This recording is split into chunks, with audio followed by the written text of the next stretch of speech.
in the music industry or just being a creative person, just the vulnerable nature that it is, but we do define our own successes. You know what I mean? And it's important. I think it's like super important how you define them, because the you could define them in a way that leaves you helpless and dejected and unmotivated and feeling imposter syndrome all the time. Or you could have it, you can define successes in this way, which is like, no, I think success is following the craft of making music, which is sitting down every day. Yo, what's up? This is Toru, and in a way, so are you. For those of you who don't know me, I'm a music producer, artist, and entrepreneur. I make music for that space between the dance floor and the bedroom, which has been streamed millions of times and been licensed by brands big and small, including companies like Apple. I believe that regardless of what you produce, whether it be music, art, physical goods, or even spreadsheets, you have a process, whether you know it or not. To explore this further, I created the Producerhead podcast. Producerhead is a place to have conversations with other producers about their experience and process to share what works and what doesn't, to help each of us learn and improve our own processes along the way. Today's guest is Ewing, a self-taught instrumentalist, producer, and artist who blends a smooth mix of hip-hop, electronica, and R&B to create a sound that has been supported and showcased by Chill Hop Music, Sirius XM, BBC One Extra, Soulection, Complexion's Future Beat Show, along with many others. At a young age, the Southern California-based artist, by way of Wisconsin, fell in love with hip-hop and the history behind it. This was his gateway into electronic beat production, where he finds himself today, as he strives to create ambient compositions of sample-based sounds blended with his own instrumentation. Ewing has headlined various shows across the US and has both collaborated and toured with artists including Flamingosis, Futon, Joey Pecoraro, Anomalie, Galimatias, and Cautious Clay. While his music claims to be the official soundtrack of Hummus Everywhere, this is yet to be confirmed. In the first part of this two-part episode, we talk about making better decisions versus more decisions, the value of observing your playing through recording, the relationship between effort expended and quality of art produced, applying a fire and forget mindset in the studio, the interconnectedness of routines in your professional and personal life, the value of defining your own success, and so much more. Okay, with all of that said, let's drop into part one of this two-part conversation with Ewing.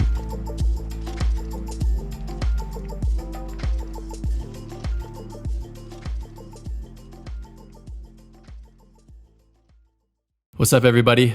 This is Toru, and in a way, so are you. Welcome back to another episode of Producerhead. Very stoked. Ewing is joining us today on the show. What's up, man? How are you? I'm good, dude. Thank you for having me. Good to be here. Man, great to have you here. So without further ado, let's jump into the listening session. Tell us about track number one. Oh, man. Just all three are not necessarily like specific at all. They're literally just like some joints I've been playing a lot more recently, just stuck in my head. And definitely not all of them I know like every detail about, which is the best. It's like just last night I was like, yeah, I don't know like everything about these tunes or about the artists that are on them, but yeah, just ones that I've been bumping in the car a lot and just been like stuck in my head as of recently. So just wanted to share stuff that I've been feeling recently. Cool. And so so this first song is called Southern Freeze by Son Sierra. Yeah, and I do know that this one is it's a cover of an old like Brit funk band. Interesting. So I listened to the original for the first time like after knowing this cover, and it's dope. It's really cool, but apparently this is a cover of it by a Brazilian supergroup that Giles Peterson put together. So I learned that afterwards. I was like, wow, that's like way cooler of a setup than I expected. So but yeah, absolutely. So that's the gist of this one. Cool. All right, let's drop into Southern Freeze in 3, 2, 1.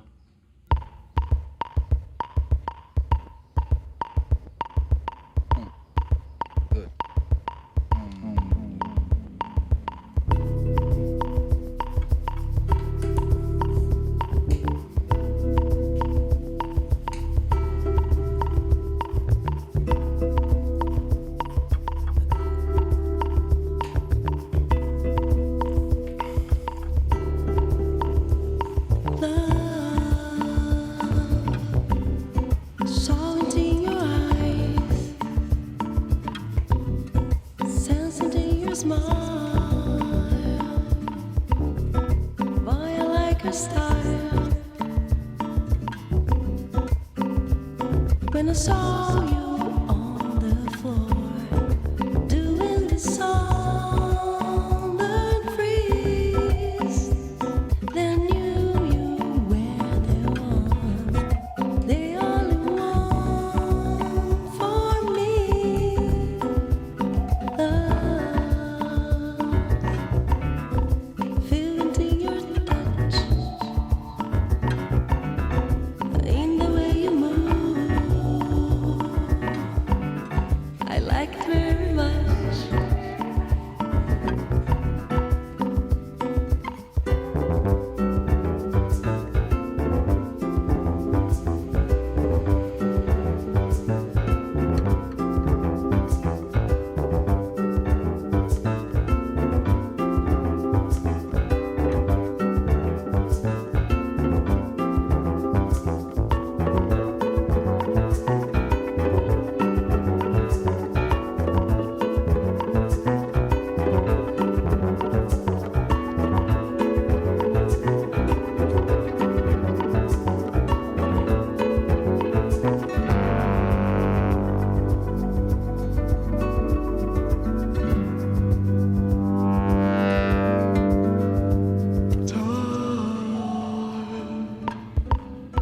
Time is moving on. Guess it's getting later. So you take me home. People everywhere doing the southern freeze, laughing all the time. This is the life for me. Heartbeat, whispering away. Now I won't belong. Just you and me, my dear. Sweet darling, making love so slow. You're so beautiful. You got me all alone.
So tell us what you hear, man, in Southern Freeze.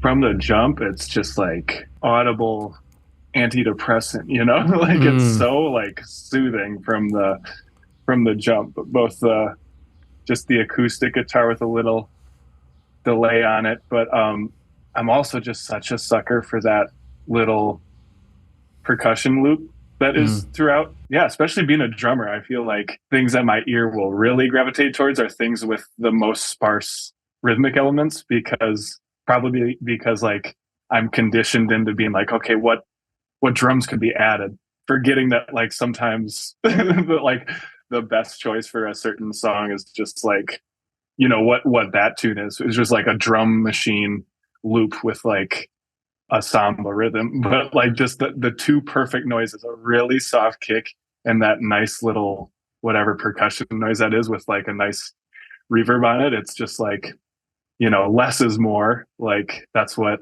the rhythm of this one says to me just like the less is more. It's just like, oh, it's two sounds and it doesn't build at all. It's just that, but that's the role it serves. But those, I mean, that's one of the biggest things that jumps out to me is the sparseness of the drums, but how perfect they are, and that it's some random drum machine probably that I need to figure out which drum machine it is just so I know. But right on. Yeah, So, that's the first thing that comes out to me probably. yeah, how do you deal with that tension as a drummer when you're thinking about, okay, there's, especially when you're playing something that's got some energy to it and there's a natural sense of, oh, I need to move, I need to like play, I need to hit things, I need to fill this space, versus like, this is, do less, play less. Recording yourself and listening to yourself back will do that to you. I just heard, I can't remember where I heard it from, but somebody was saying like when they listen back to themselves perform like their instrument, they're like, I never listen back and think, oh, I didn't play enough notes. It's always like, I'm playing too much here. So that always serves as a good one, whether it's just like recording a practice session and just like, or like if I'm recording to an idea that I'm working on or whatever it is, just to listen back like musically, which Sure. is hard to do, right? When you got your producer ears on and you're in the middle of a session, sometimes your brain is going towards like, man, it'd be cool to fill up this space with a lot of notes. It'd be cool to do this and that. So, I mean, it's helpful to like repeatedly, I think, listen to yourself back, and ideally probably do so how you would listen to any other music, like listen to it when you like out in the world or in the car or whatever it is. And at least for me, real quick, you'll be like, God, I'm playing too much. Like I'm playing too much. It's not serving, it's not serving the tune. What this actually needs is just pocket. It's just sitting in the pocket and then maybe like one little drum fill to come out. So yeah. So what do I do is just try to stay cognizant of that and try to not lose sight of that, which the more I record myself and try to constructively listen to myself, that helps me get there. Is like, you're doing too much, like chill out, So, yeah, absolutely. Yeah, I mean, I guess that's one way. Yeah, that's cool. So does that happen mostly as you're working on things projects that you're working on, or is that also a deliberate part of like a practice routine that you have where you just hit record and you're not necessarily trying to perform or write anything, but just as a way to assess your practice and like how you're doing? More recently is starting to become like an intentional thing, which is good. But yeah, like all things that are like part of the craft, it's like, it's not easy. It's like, you want to set it and forget it. You want to flip a switch and be like, cool, I'm doing that now. But it's like, you gotta repeatedly do it. So it's just like forming any other habit, which, there's a sticky kind of part at the beginning of it, but I definitely have tried to start to do it more intentionally. I think when I first realized or was like, oh, that's a good way to like start practice sessions or start sessions is like, there's this piano YouTube channel called Open Studio, I think. They're really awesome. It's just these jazz piano guys that make really cool pieces of like video content all on, just like music theory and piano playing. And every other like Saturday, he'll just go live for like an hour and it's just like guided practice. And I really like the way he thinks of music because he's like a shredder, and he's like a jazz head. So like really brainy and high music IQ, but somebody you could listen to endlessly because he just makes it really relatable. And he focuses more on like concepts that are very relatable to everyone, not just in jazz or something like that. And every practice session, he'll just be like, okay, for 1-2 minutes, you just sit, you're going to hear, we're just listening what's going on around you. And I was like, dude, like it was like mildly mind blowing, but sitting and then just being like, and just hearing what is the sounds that are filling the space already. Cause then I did realize it was like, then when I started making noise or making ideas or anything like that, my brain was, rather than doing like, I need to fill silence, I need to fill space with all these ideas and notes, it became like, whether it's embracing the sound in the room, or it was more like picking sounds rather than trying to just fill space, which that really is like a recurring theme that I'm noticing. I feel like I'm always trying to pare back. I feel like I'm making more decisions rather than making better decisions musically. I feel like that's such an easy temptation for producers because we have all the control and you can do all these. You can fill this space with interesting things and ear candy, or just add more layers just because you're able to. But I feel like I get to a point where it's like you're equating more content and more decisions and more music as better, and it's like, of course it's not. So just pulling myself back to reality in that way of try to make better decisions, not more decisions, like tasteful curated layers, rather than like, I don't know what to do here, maybe like another percussion loop on top of it. So that's been really a deep rabbit hole, because obviously it's all subjective, but takes a lot of intentionality. But that's a nice little, highly recommended, just to try it out even one time for anybody if you haven't done it before, is start your practice session or your beat making session or whatever it is, just with listening, literally sitting in the room and listening, and you could be hearing like nothing but traffic noise outside, but taking that in and just like grounding yourself with where you are and the noise that has already been present, and it just kind of slows you down too. Personally, I'm just a person that I get a little like rushed, feeling like I need to like get working, get moving, get like make something cool. And that's something that reminds me, it's like, nope, you're here today, you're going to be here tomorrow, you're going to be here the next day.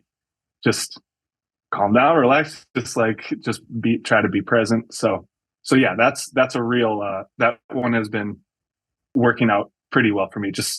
Even just like a minute too, even just like a minute, literally a minute or two, because when you're in silence, that's a long time, so Yeah. that's all you need, is just like a little thing at the top, just being like, just slowing yourself down. But that's been working out pretty decent for me.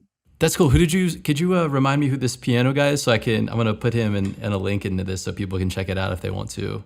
Yeah, Open Studio and like YouTube for sure, is they got a bunch of like all that the guided practices and just a bunch of cool videos that are very inspiring.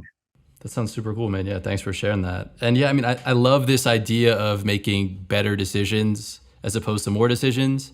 It kind of connects to some of what I was talking about with Medic in a previous conversation in episode 10, which is sort of this quality versus quantity thing. And I think it's also connected to this idea that you should feel maybe exhausted, or that there's like a lot of effort expended in order to make something good.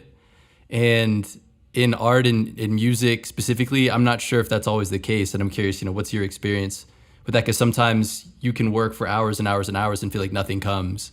And on the other hand, you can sit down, spend 2 minutes in silence, and all this, and 5 minutes later, you have like what's essentially an entire song, that just needs to kind of be, produced. You said it right there. I think if anything, there's maybe a correlation between, I don't know, it's a bold statement, but maybe even a correlation between less work, or at least less overthinking. But I know anecdotally for me, it's the same thing. It's every song that I know that I spent too long on and overthought, that is independent from the listener. And of course, they're not cognizant of all of your criticisms of it.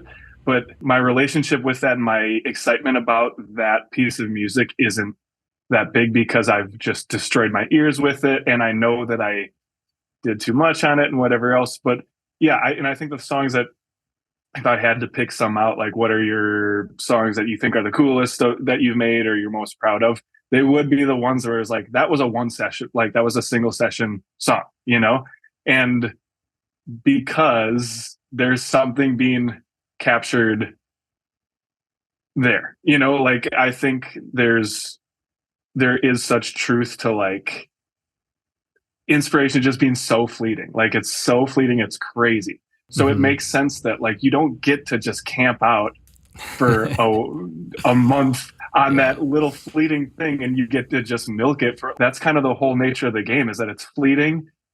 We want to be like in position and prepared to when the inspiration comes, that we are in a physical space where we can do something about it, or in a headspace where we're, able to work. We're in a physical space where we're energized and taking care of our body. So, we try to put ourselves in the position to be ready for it. And then when it comes, it's like, you're probably going to want to strike while the iron's hot. And yeah, I think it's only becoming more and more clear and evident to me that, again, every idea is so different. And yeah, some ideas are made better by you putting it on the back burner and sitting on it and then coming back to it months down the road, maybe. Because there's also, I'm sure the same with you, there's plenty of times that's happened to me too. Like I hung on to a chord progression or some drums from years ago.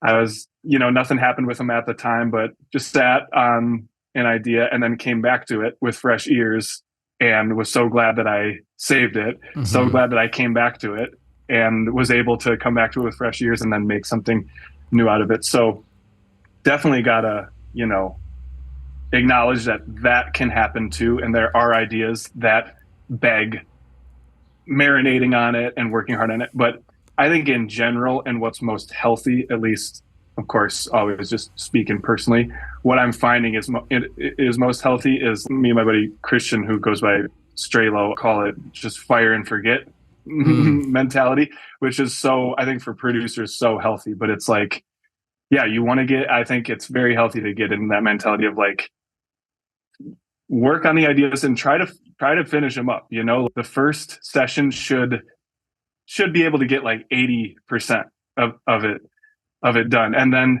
you want to wrap it up, not just for the sake of finishing the idea, but letting yourself move on too. Like that's something that became apparent to me. Like if I am not finishing them and I'm letting myself work more on them and tinker around with tiny little changes that aren't actually changing the substance of the song, then like I become stagnant and I'm like, I'm sitting there feeling like I haven't finished anything for months because I haven't, because I'm like, it's not done yet. It's not done yet. So for myself, it's becoming just incredibly clear that you want to just keep tabs on it and understand that there's going to be instances where it's perfectly fine to labor over it for a long time. But I think in general, it's super, super healthy to try to get things to a point of completion, just because nothing is worse than stagnation, Yeah. So in order to avoid that, letting yourself move on to the next idea, knowing that there's always going to be a next idea and that it's important to allow yourself to move on to the next idea. So yeah, I'm a big believer in, okay, let's not sit too long. Like let's do right by this idea and finish it. Yeah, absolutely. No, fire and forget. That's cool. Probably going to steal that. So I noticed you said can't camp out for inspiration. Yes. I love that. So tell me, like, if that's your belief, then right. I mean, I feel like you must have some sort of feeling about routines or some way to kind of create a process so that you aren't, because you can't predict when that's going to happen. So how do you think about routines as it relates to production, and maybe even outside of production? I think all the routines are very interconnected. We kind of talked a little bit about that on our first call. Anything that is going to help my personal life or my physical health or my mental health or my emotional health is going to make me a better creative person, make me a better music maker, and vice versa. It's just a very, very connected web, So I totally look at things outside of music and routines being equally as important and significant in regards to like what I'm up to creatively and what I'm doing or not doing in general. It's like all things. It's balance. It's like 1 foot in hardcore regimen, be in your studio at least this many times, like, you know what I mean?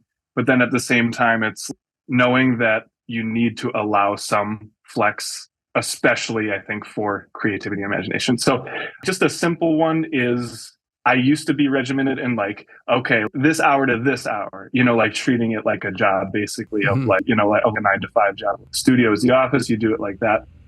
And it was just apparent to me that that doesn't work for me, because there's a level of I don't know what you want to call it, forcing it. So it became clear that overly regimented like didn't feel good and kind of killed a bit of the inspiration. Mm. But part of that regiment that really equated to actual productivity and was good. So I eased off of that strictness of being like, so many hours in there. And rather than that, I found for myself, it was most important just to be in the studio daily, So it didn't matter how long it was at all, but I'm definitely a creature of momentum. So not missing days became pretty big. Mm. Things, like weekends in the traditional sense, I was like, I don't like that. I don't like taking 2 days just off. Music isn't something that I'm like, finally take a freaking break from that. Yeah. It's something that feels the best if that's happening no matter what, whether I'm on vacation, whether it's the weekend or whatever it is, which could sound like strict or regimented or whatever, but it's actually not that crazy in that on those days I'm not strict about getting a song done or having something completed at the end. I think the most important thing is to be in the studio every day for a chunk of time, because then stuff just happens. It does, especially for me. If I'm in there day after day, then I have a flow of what projects I'm working on. I'm very mentally organized of where they're at and where they need to go and what time they need to be done by or whatever it is. But just plopping myself in the studio and not being strict about how long it is and what gets done ended up being really super helpful for me. So, and with that said, then you have plenty of time to pull yourself out of the studio and camp for inspiration where inspiration strikes, which is a lot of times outside of the studio for sure. I'm sure you can relate to that. So a little bit of both, like being regimented enough to be like, yeah, it's super important for me to just be in my workspace every day. But at the same time, like if you're in there all day and not out in the world, then you're also going to be doing yourself a disservice. But yeah, probably my biggest routine or regimen is just at some point in the day, I'm plopping my ass in the studio seat. And that's going to be my first point of like success or progress in the day. It's like, we're here, Yeah. and then you can be patient with yourself. And, even if you have a terrible session, you make something you're not excited about, then you go like, well, I put in my hours, I put in my time. I participated in my craft today. I will get a good night's rest and I will return tomorrow. And maybe if I'm really not feeling it, maybe I'm going to go to the beach because I'm feeling kind of burnt out. And then you're at the beach and you're getting fresh air in it and you're like, oh man, I can't wait to get back to my studio, make some, it's just allowing yourself to get out of the studio as well. But I would say that's pretty specific to somebody who, like myself, who's fortunate enough to do it every single day, where I am able to do it as a living. It's probably a bit different for people who maybe are just like, I'm just creating, recreationally and I want to create, then maybe it's a bit different. But I would say for having to do it or getting to do it, perpetually and day in, day out, then the balance becomes really super important, There's so much that I want to pull on within what you just said. One thing that it made me think of is, to your point about just like being in the studio and just getting in there because something will happen. There's this quote that I really like. I was listening to an interview with Seinfeld, and he's talking about writing specifically. And I think he has a really interesting perspective about this kind of thing when it comes to consistency and the importance of just kind of doing something. And what he said was, even if it's like, especially if you're starting out. So if you're somebody who's having trouble and you're just in this place, or maybe you've been doing it for a while and suddenly you just feel like you're in this rut, it's just like whatever that frame of time is. So even if you start with 5 minutes, and what you do is for that 5 minutes, all you're gonna do is write. And maybe you don't write anything in that 5 minutes, but you can't do anything else. So for that 5 minutes, like you're just, whatever that block of time is for you, maybe you get nothing out of it, but the point is that you dedicated that time and you didn't allow anything else to creep in on it. And that in and of itself, I feel like when you were describing some of that, that's like immediately kind of where my head went, And I couldn't recommend that enough. I think I've experienced a similar thing. And when I was first starting, it worked for a while, but I think I essentially burnt myself out, where I was really just like, every day I'm going to work on something and every day I'm going to make something new. And I was able to do that for a while. And I'm glad that I did it, because I learned that, like, at least for me, that's not a sustainable way to grow and to keep everything else that's necessary to do this moving forward as well. So that's one thing. And so I love that. And I couldn't agree more really with that. And I also think some of what's wrapped up in what you're saying is be invested in the things that you want to get done, but be a little bit less attached to how they happen and how they get done.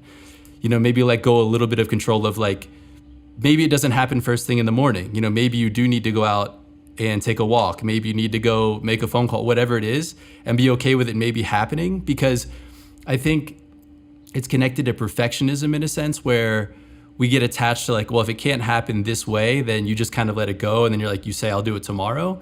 But we pretty much never have ideal circumstances.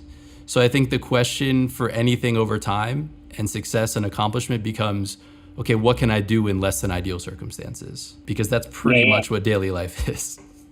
Yeah, no, absolutely. You nailed it. The other thing I wanted to ask is, so have you seen that there's that Stutz documentary that's on Netflix? No, I haven't. I haven't watched that. No. So it's pretty cool. So he has this, I could talk about it for a while. I'll just, like, be short and say I recommend it if that kind of thing interests you. There's a cool tool that he calls putting pearls on a string.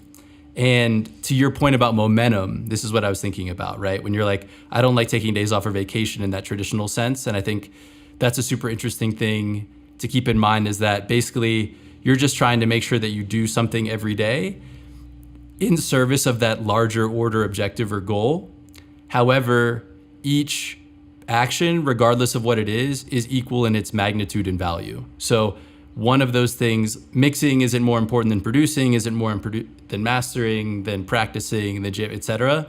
Whatever your thing is that you're trying to do, doing that and maintaining that momentum is what's important. And I think that's really interesting. No, I think it's such an easy way to just rack up some W's for yourself. Like, it's super easy to be discouraged, I think, in the world in general sometimes, but certainly in the music industry, or just being a creative person, just the vulnerable nature that it is. But we do define our own successes, you know what I mean? And it's important. I think it's, like, super important how you define them, because you could define them in a way that leaves you helpless and dejected and unmotivated and feeling imposter syndrome all the time.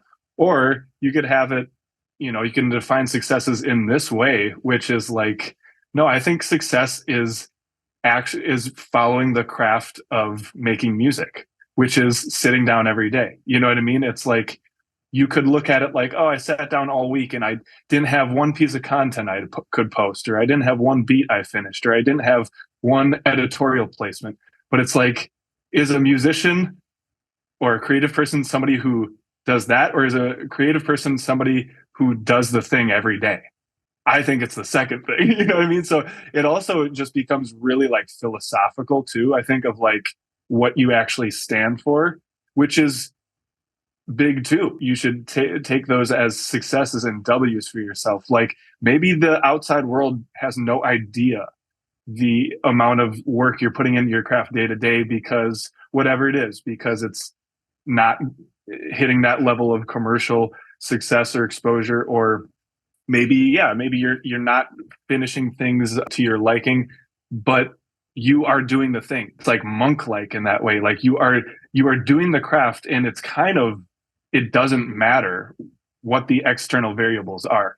And that is kind of like the most badass way you can exist, I think. And it's hardest to exist in that way when you're making a living from it, for sure. But I think if you're able to exist in that way while also making a living, it's like the dream right there, is navigating creativity in the economy, but also standing for your own convictions. And sometimes it's not easy all the time, certainly, but, like, yeah, that's a perfect example. Is, no, I know who I am and what I stand for, because I go into my studio every day and I work, and it doesn't matter the output to an extent, because me sitting and doing the thing gives me confidence in knowing that that's a success. Those are the people who are truly doing it compared to a lot of other people that are maybe, maybe making art or creativity or content for much more surface level reasons or whatever you want to say. But what a nice, simple way to just give yourself a pat on the back and give yourself needed encouragement and just be like, yeah, dude, you're doing it. If you're sitting down each day, and even if you failed doing the thing, and you should be proud of yourself. And all of those are building blocks, I believe. And yeah, also just couldn't agree more with your point about everything being equally important. And that's, I think, that's when life gets super fun. When, like I said, realizing everything is interconnected, with creativity and with how you express yourself.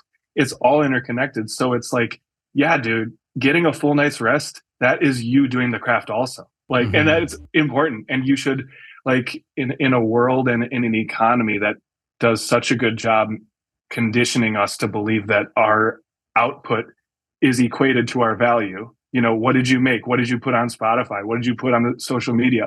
In a world where we could just so easily feel like we didn't do anything because we didn't post to these conglomerate corporations.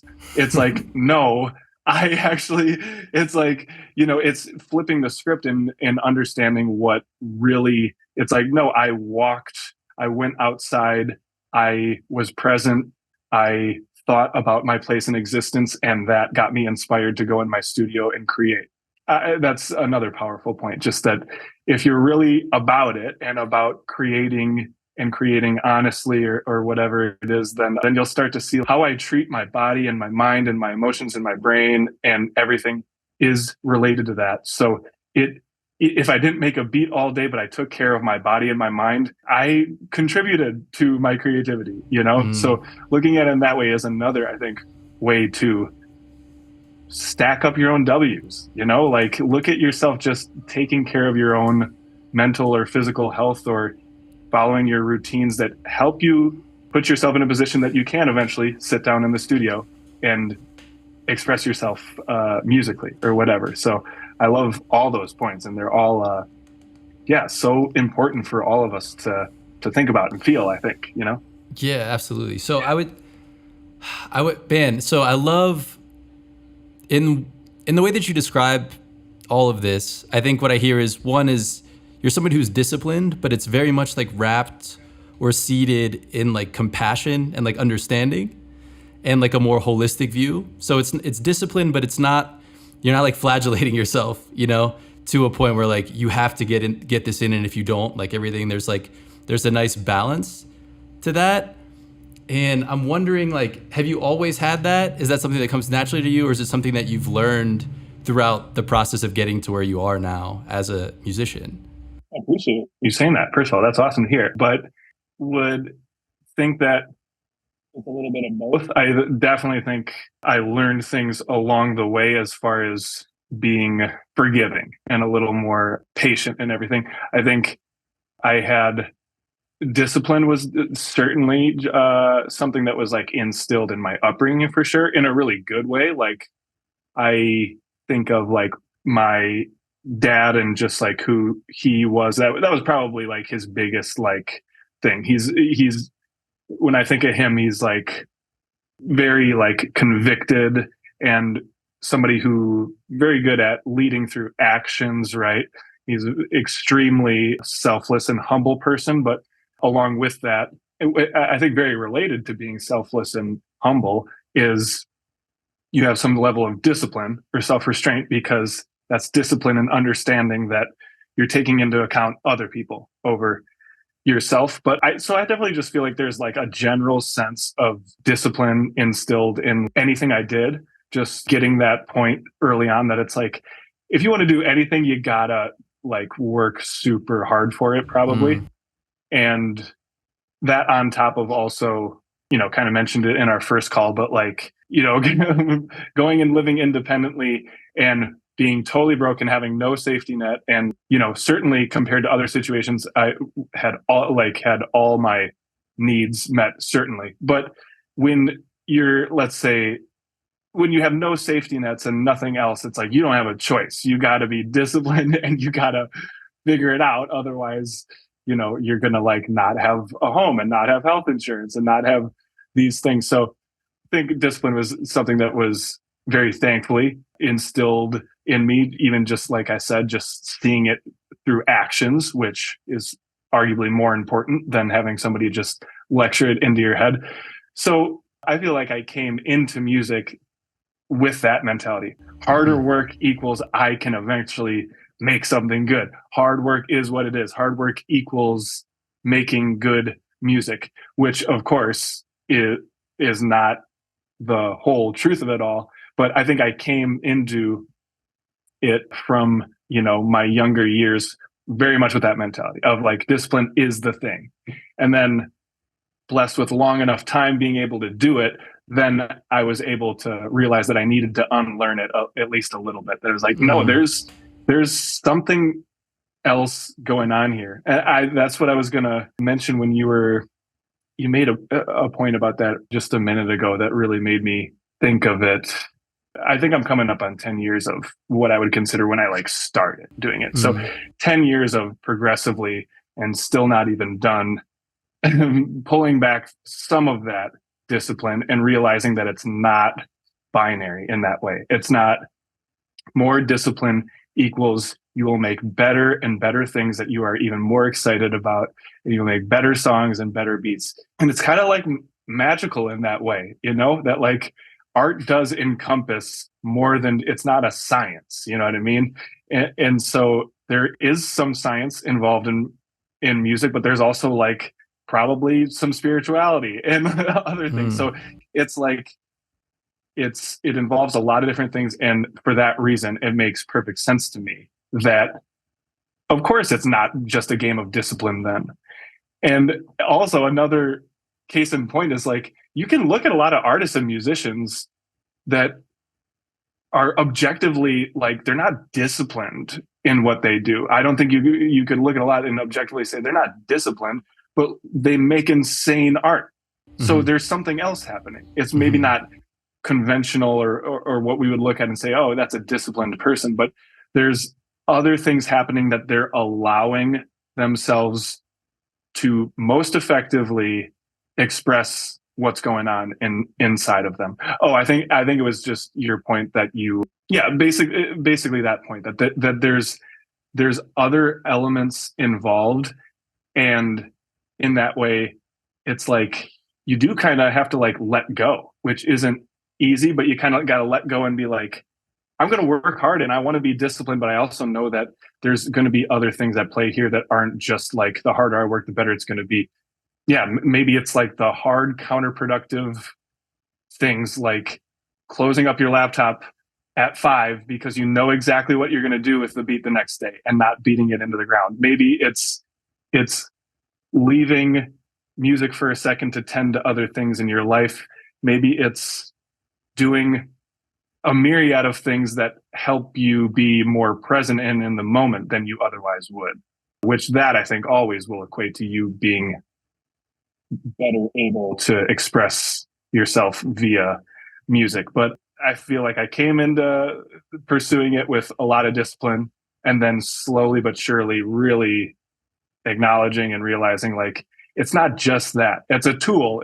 I think it's an ingredient, and one that is certainly in the recipe for sure. But there's a bunch of other stuff, and it's not the most clear ebb and flow, but that's what's fun about it. It's like it's so mystical or like not clear, and it's so individual too. Like what works for me and how I understand how I can be most present or best express myself musically is definitely going to be different than your circumstances. It's going to be different than the next person. So, but that's what's so fun about it. It's like it's so magical. It's so it involves that, like that's why it's fun. Like it's not athletics.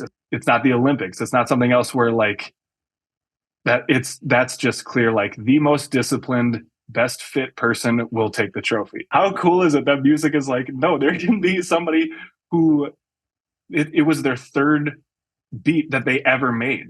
but because they have no restrictions in their ears and in their brain, they made something so cool and innovative and genre bending that it's like one of the biggest songs ever. You know, like that can happen in music. I can't think of a lot of different industries where like something like that can happen because it's not just purely the discipline and hard work. So I think that's so rad how like music involves all of that and not just discipline, you know? So, man, when I hear you say all that, right, it's just like there is, at least to me, in the way that I hear this and see it, is you seem to take uncertainty or a lack of availability of answers to certain questions and to look at those things and just go, huh, that's interesting, and to keep moving forward, you know, and to like kind of accept that.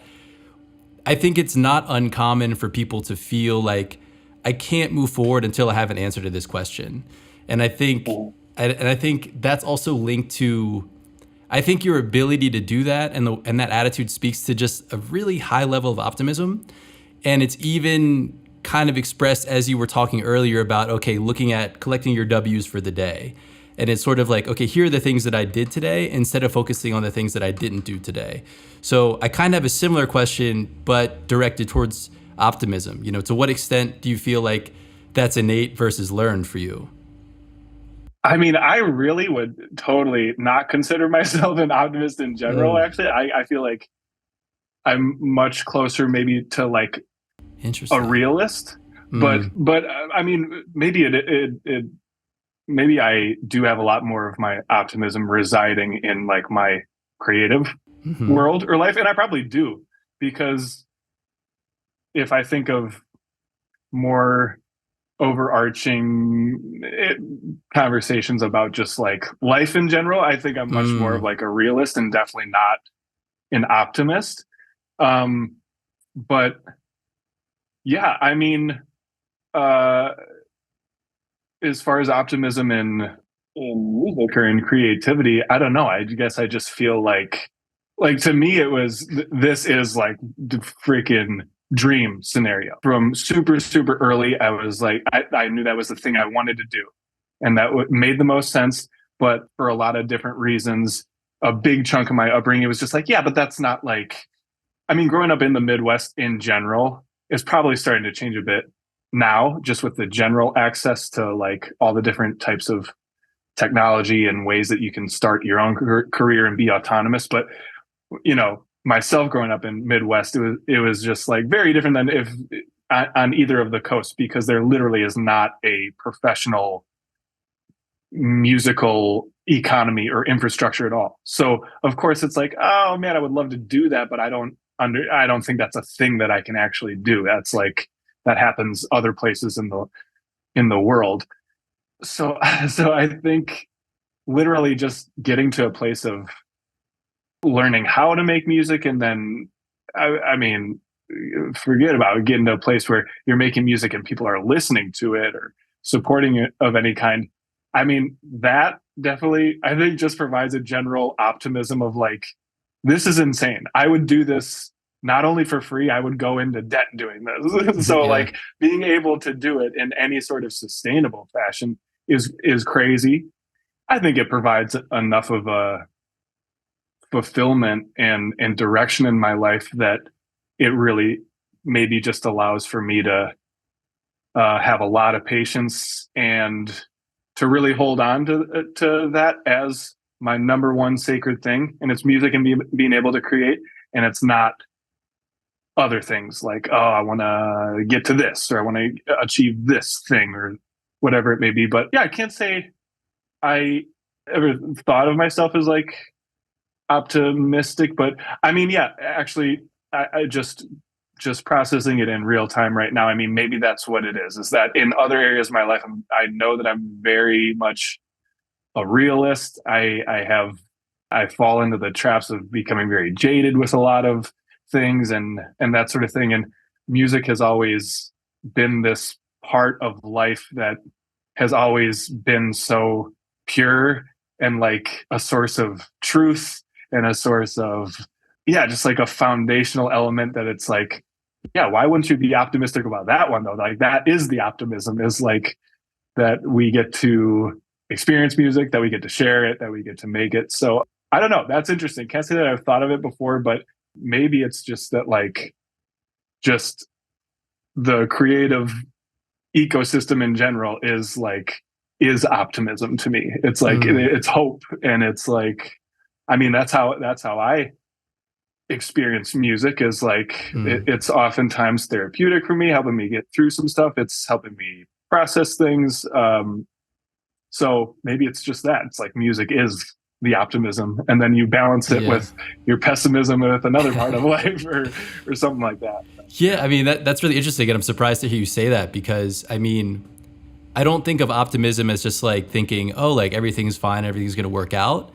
Optimism, to me at least, is, in the way that I see it, in the way that it's like kind of showing up in this conversation, is your sort of self-belief and like your agency and your efficacy, like self-efficacy, to like make things happen as you put in honest effort and see results over time.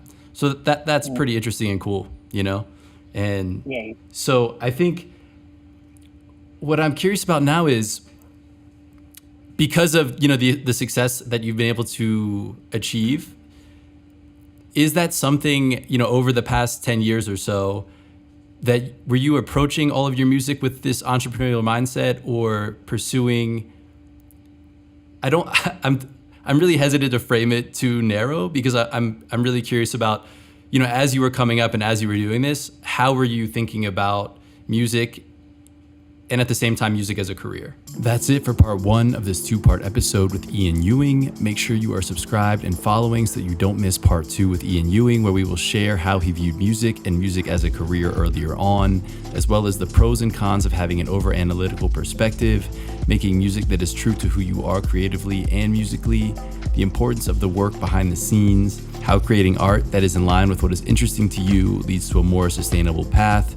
and we even get a little insight into Ian's passion for hummus.